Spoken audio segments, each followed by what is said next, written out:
Okay, we can start now, ladies and gentlemen. So we are looking at iterative methods for solving linear systems of equations.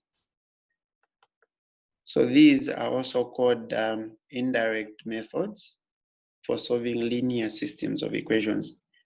On Friday, we looked at direct methods, and we saw that Gaussian elimination method with backward substitution can be used in such a case to solve a linear system of equations.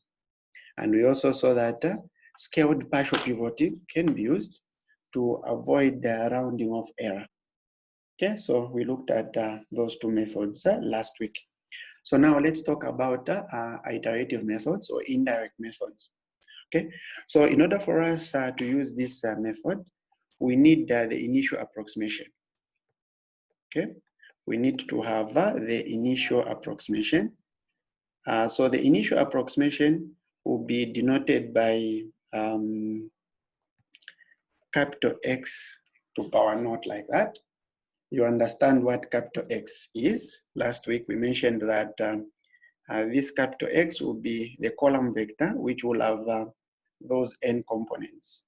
So the value of x1, x2, x3, and so on up to xn transpose. So those are the values that we are looking for. Okay, so we need to be given the initial approximation. So maybe we can have 0, 0, 0, and so on. So that can be our initial approximation. And then using this initial approximation, we are going to do as many iterations as possible so that we generate a sequence. So we generate a sequence. This sequence is xk from k equal to 0 up to infinity. We need to generate this sequence which will converge to x. And x here is the solution that we are interested in, right?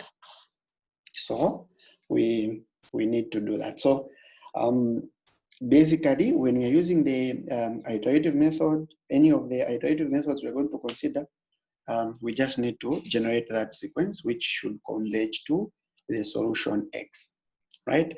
So the two methods that we are going to consider, the two iterative methods we are going to consider are the Jacobi's method. So we are going to consider the Jacobi method. Let me write it nicely. So Jacobi's method. We are also going to consider the Gauss-Seidel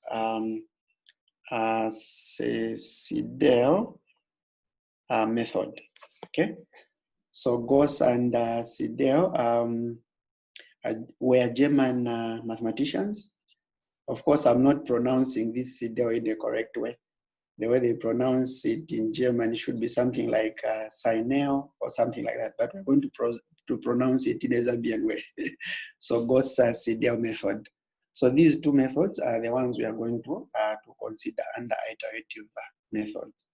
Okay, so before we look at any of these two methods, we need to talk about the stopping criterion that we'll be able to use.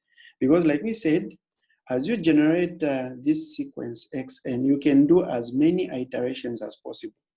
So we need to be given a stopping criteria, okay? So that should help us to see where we are supposed to stop. So in order for us to do that, we need to use the vector norm. So we are going to start to talk about that. So let me just write something about the stopping criterion. So in this case, we can be given the number of iterations to do. So maybe I can say you do 10 iterations, you do 20 iterations, or so, and so on. So that should be able to guide you where you're supposed to stop. And then the other method we'll be able to use is where we are using the vector norm. Okay, vector norm. So vector norm will also help us to know where we are supposed to stop from. So let's first give the definition of a vector norm. The first method there, where you're given the number of iterations to do, is very easy. You can easily identify it from the question that you have been given. Now let's define a vector norm.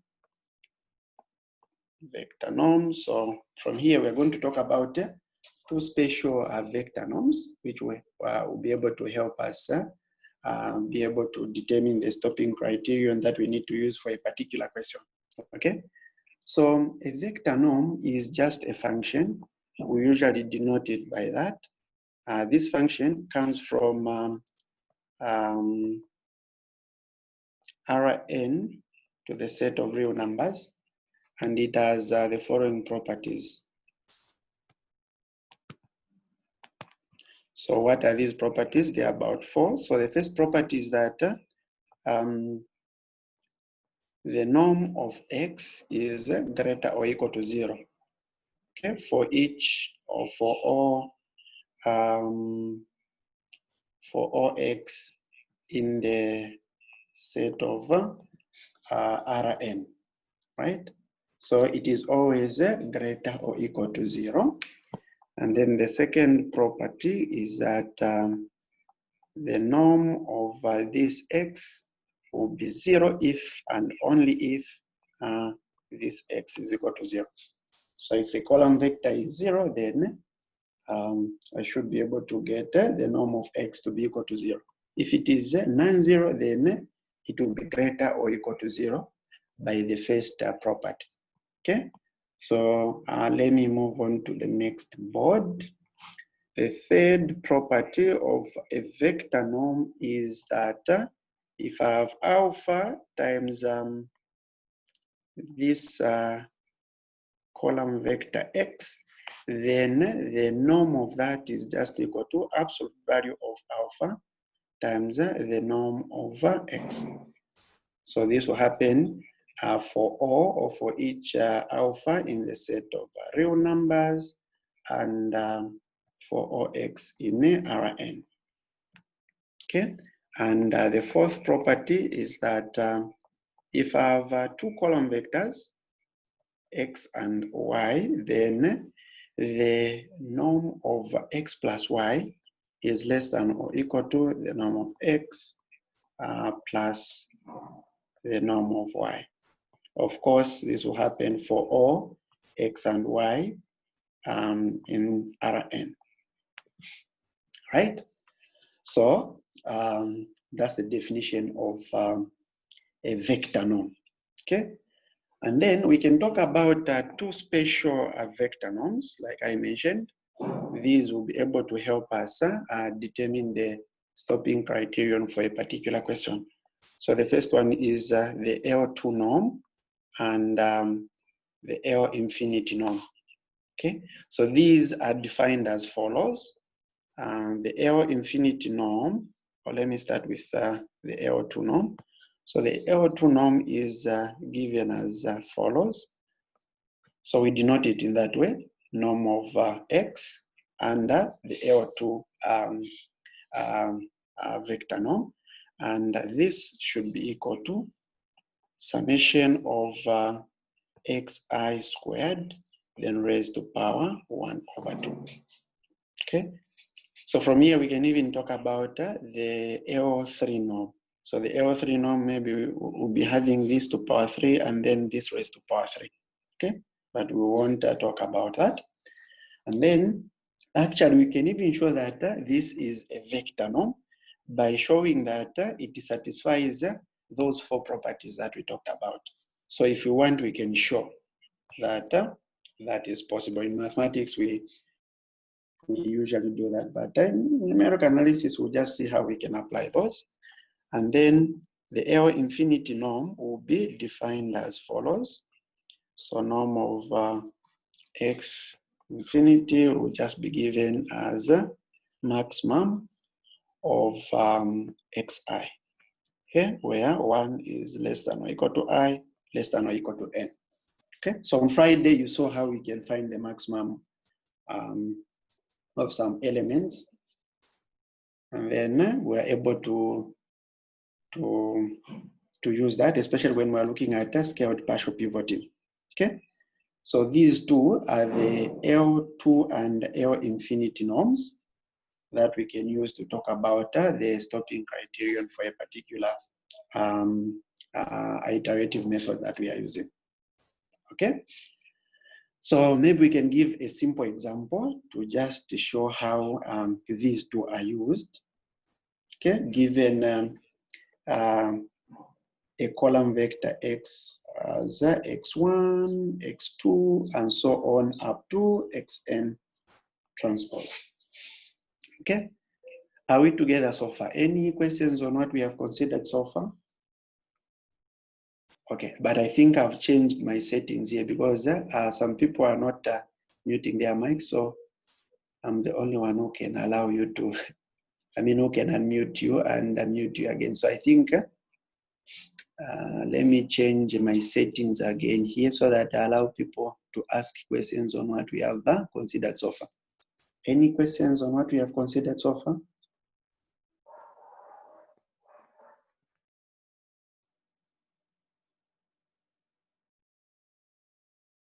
Okay, no questions. Let's continue. So I'll move on to the next board and give a very simple example here.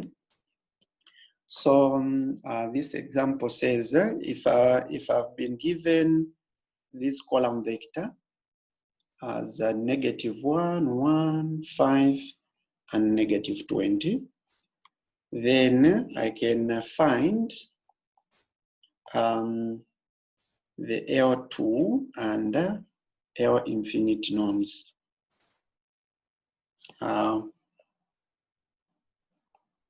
Over this X. So that's something that I can easily do. Okay. So if I'm looking at the L2 norm, let me start with the L2 norm here. Remember that by definition, it was given by summation of xi squared raised to power 1/2, right? In other words, I can write this as the square root of x1 squared plus x2 squared plus, and so on, plus xn squared. I can also write it in that way. Now, if I'm looking at this column vector x given as that, okay, then I can say the L2 norm of x will just be equal to what? Square root over -1 squared plus 1 squared plus 5 squared plus -20 squared. Okay, plus -20 squared. So someone says, I can't see what we're writing. What can't you see here? Maybe let me change, let me allow you to unmute your mic. What can't you see here? I'm only seeing one board, the previous board, the one with the brackets X inside. I can't see what you're writing at the moment. Uh-oh. Okay. I don't know about everyone else. I was experiencing the same.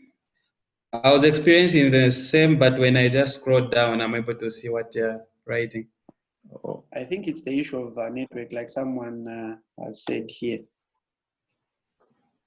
So just try to scroll down. All right. Yeah, I had the same problem. I only have one screen here, so I'm sure you should be able to see it.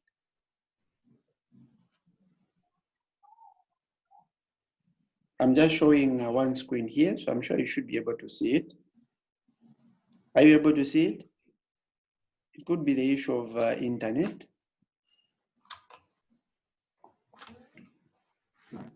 Okay, so let's continue. So you can easily find the square root of those numbers which are inside, and you'll be able to see that this will give you something like square root of 427. You can easily find that. So that's that's the L2 norm over this vector X. Okay, so can I move on to the next board so that we can talk about the L infinite norm of this vector? Sure. Just Somebody wanted to say something? Please go ahead.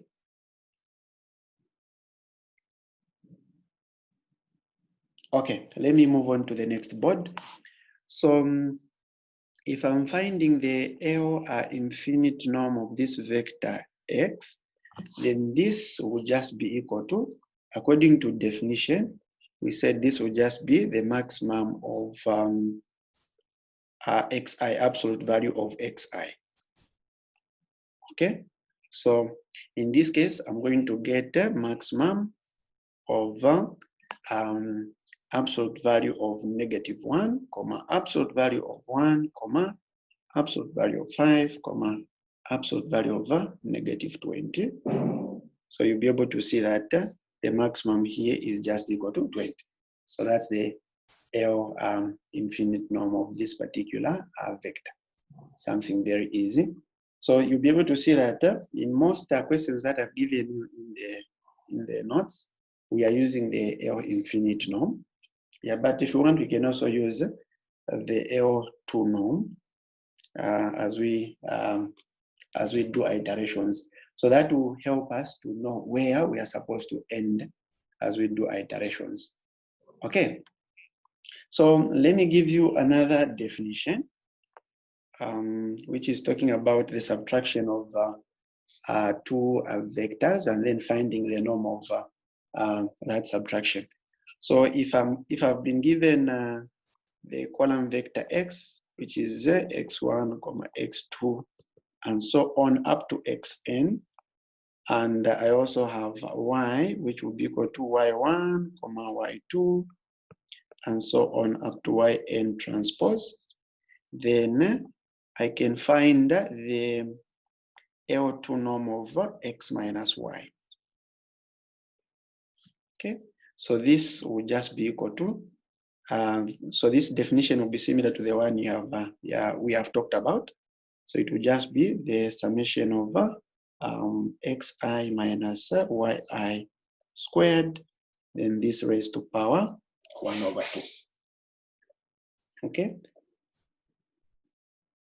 Okay, so if I want to talk about the L infinite norm of x minus y, then, so maybe let me write this on the next board. It is appearing below there, and I'm sure some people won't be able to see this. So the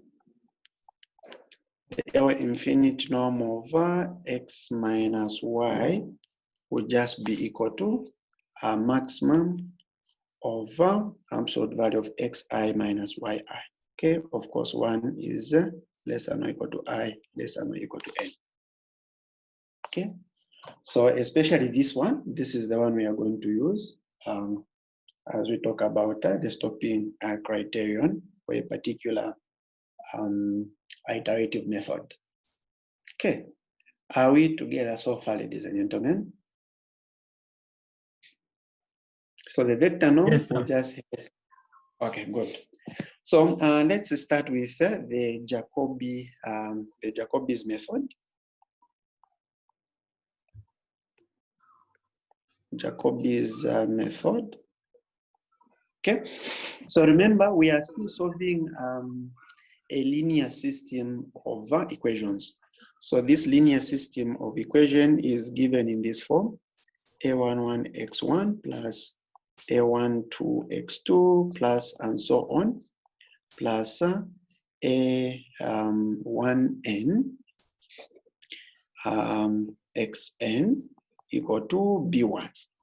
Then I have the second equation given as a21x1 plus a22x2 and so on up to a2n xn equal to b2, and you continue in this manner up to the nth equation. So this one will be given by an1 x1 plus an2 x2 plus and so on up to a nn xn equal to bn. So remember, we are trying to solve this system of linear equations. So how are we going to do it? So the first thing we need to do is to make xi the subject. Okay, so from this equation, I need to make x1 the subject to the formula. From this second equation, I need to make x2 the subject of the formula, and so on, right? And then after that, we'll be able to see how this method is used. So let me move on to the next board. So if I want to make x1 the subject to the formula from the first equation, then I'm going to have x1 is equal to minus a12 x2 over a11, then minus a13 x3 divided by a11, and so on up to m1n xn over a11, then plus the b1 at the far end, right? So I can do that. And then from equation 2, I can make x2 the subject of the formula. So I'll be able to get minus a11 over a22 x1, then minus a2, sorry, let me write this nicely, a23 over a22 x3, because x2 has come on this other side, right? So I've skipped a2 because I'm making a2 the subject of the formula. So you continue in this manner up to the last term there. I think here it's supposed to be minus, not plus, okay? Then I'm going to have minus a2n xn over a22, and I'll add b2 over a22. And actually here I forgot to write this a11 in the denominator. Okay, so this is what we are going to have. And we can continue in the same way up to the xn. Okay, so from the last equation, I'll make xn the subject, and then this will just be equal to negative a11, sorry, not a11, n1 x1 over ann. You will continue in this same manner, then minus an comma n minus 1 xn minus 1 divided by ann, then plus bn over ann, right? So that's what we'll be doing. And then after doing this, we need to use